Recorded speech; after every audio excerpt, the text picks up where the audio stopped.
Welcome to Spiritual Psychology. My name's Renee LaValle McKenna. I'm a therapist and shamanic healer. And this week I want to talk about non-duality. I love the term non-duality because it points not only to what is, but it points to what isn't.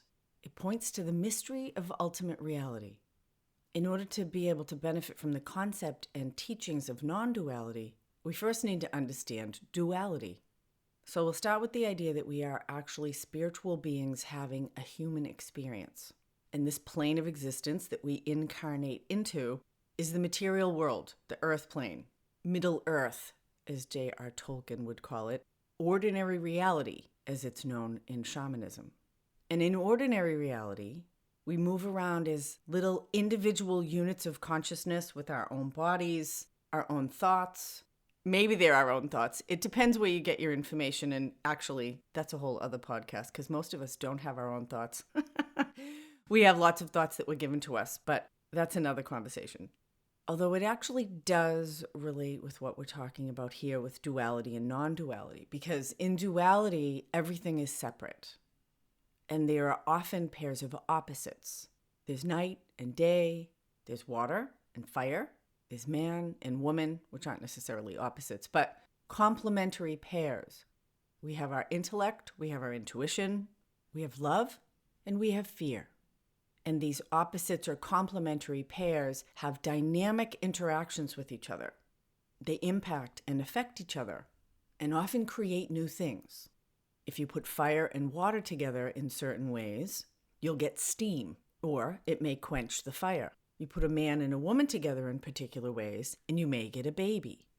Night and day are both necessary for the health of living things. If it was all night or all day, nothing would grow.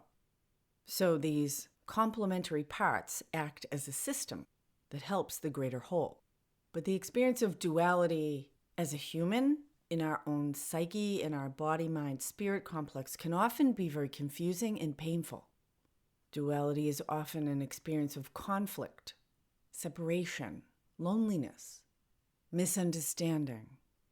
The experience of being a spiritual being and a physical being at the same time, although it calls us to grow, and there are many who would believe that the whole purpose of the earth plane is to force us to grow because it really pushes us to be a spiritual being in a physical body, bumping up against all these other spiritual beings in physical bodies. But it can be really confusing and painful. Why is there birth and death?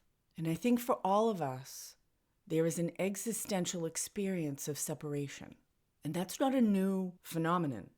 It may feel heightened right now in the modern world with all our connectivity and all of our separation at the same time. Our central creation myth in Western culture wrestles with this human dilemma, this very primary struggle in the story of Adam and Eve being expelled from the Garden of Eden, trying to make sense of how did we get separated from God? And that's exactly what non-duality points to as well, but from a much wiser place, in my opinion. The story of Adam and Eve attempts to explain why we got expelled. Happens to put a lot of blame on Eve, if you don't know the story. I'm fascinated by the story of Adam and Eve, by the way. It tries to make sense of human suffering. The idea that we must have done something wrong to get separated, to be tossed out, to not be connected and in Eden anymore. So they blame Eve. She eats an apple, hands it to her husband. He says, "It wasn't my fault. She made me do it." God says, "Get the fuck out." So basically, now your childbirth will hurt and you're going to have to sweat and work really hard. And there's a lot more in that story, but that's another time. Because before they ate the apple, they were one with creation. And being one with creation is the essence of non-duality. Non-duality is the idea that in ultimate reality, everything is one. That we are an essential aspect of the universal life force. Tom Campbell talks about the larger consciousness system and that we are individual units of consciousness. But we're indivisible from that larger system. Thich Nhat Hanh talks about interbeing, that we inter-are, that the duality of the physical world, that day and night are an inseparable pair, just like man and woman. or perhaps even love and fear on this plane of existence. That there's a creative, generative force that comes from that dynamic tension of both attraction and aversion. And a lot of Buddhist teachings are about superseding attraction and aversion to be able to come into connection and experience of non-duality, of the oneness of all being, of the connectedness, and perhaps we could even say the security of our true connection with Source. Non-duality points to the deeper questions of who we really are, beyond our ego self, and the impermanence of all things in Middle Earth, which, if we're just attached to the earth plane, the physical reality is the only reality, then death is a tragedy. But from the perspective of non-duality, death is not a tragedy, it's a continuation. In Hinduism, they talk about Maya, the illusion of the material world. You know, the apple in Adam and Eve could be the very first red pill. In the red pill, blue pill matrix reference. The red pill revealing unpleasant truth and the blue pill allowing us to remain in blissful ignorance. But there's duality again. And so the illusion of the material world is that of separateness. And separateness causes suffering. I see it in my clients all the time. You know, the story of Adam and Eve and this idea of blame and shame and it must be our fault if we got separated. That's a human experience over and over again in my office of people who feel neglected or abused or have emotional wounding from their childhood, which most of us do. And for little children who don't have the wider perspective of the world, they make sense of it in their own little 3-year-old, 8-year-old, 12-year-old brains, and they generally blame themselves. I must be unlovable. I must be unworthy, or else people wouldn't treat me this way, or they would care more for me. So this is the shadow side of duality, how we wrestle with this separation. And the suffering of that wrestling can actually call us to be open-minded and grow and expand our awareness, our understanding, our experience of ultimate reality. We can seek God. So non-duality teaches that this little unit of consciousness that we are, my own ego self, Renee with her body and her little narrative about her story and her experience, it's kind of like a suit that I put on in this lifetime. One of my favorite teachers of non-duality is Rupert Spira, brilliant and gentle Englishman. He's also an amazing potter. He's got tons of YouTubes. And I had the opportunity to sit with him at a recent event just before coronavirus happened in Berkeley. He teaches what's called the direct path, which is about spiritual self-inquiry. There's a lot of amazing teachers doing this right now. Adyashanti, one of my favorite guys on YouTube, Leo from actualize.org, talks a lot about enlightenment through self-inquiry. And the main question of self-inquiry is, who am I? And we keep asking that question. Who is it that's actually Renee? Again, there's narratives of who I am, but who made up the narratives? They're changeable.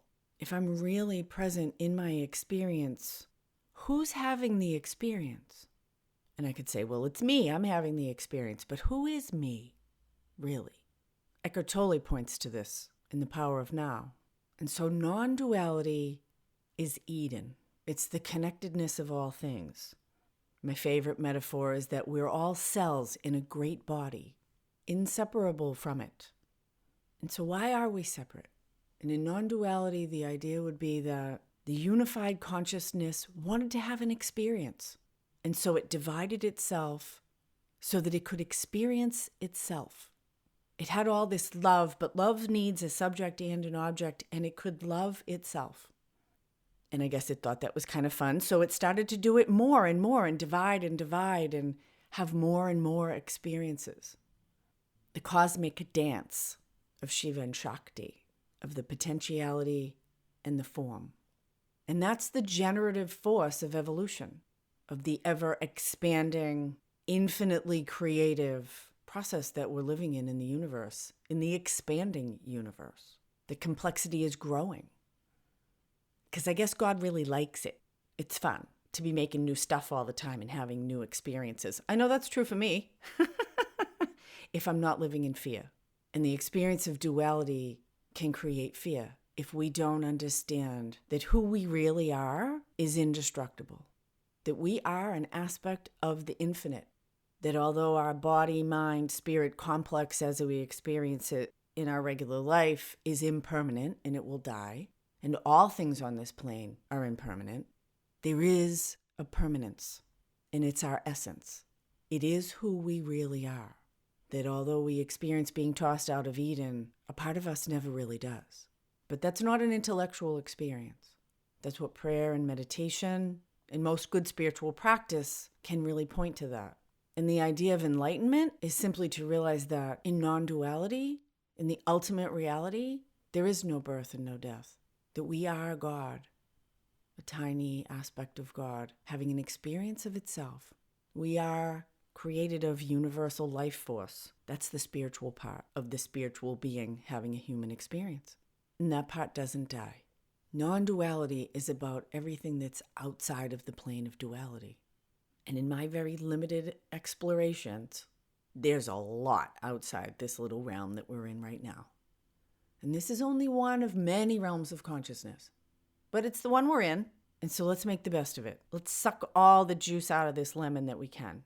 Because it can be really fun and interesting and creative to be in the plane of duality. It can also be tragic and painful and discouraging.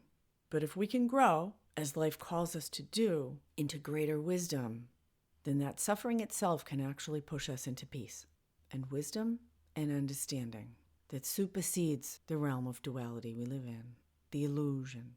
So the next time you're having an experience, ask yourself who's having that experience and keep deepening that question. Who am I really? And what happens for me is a little doorway pops open, kind of in the back of my head. And I'm not going to tell you what's on the other side. That's for you to find out. Blessings on your path until we meet again. This is Renee LaValle McKenna for Spiritual Psychology.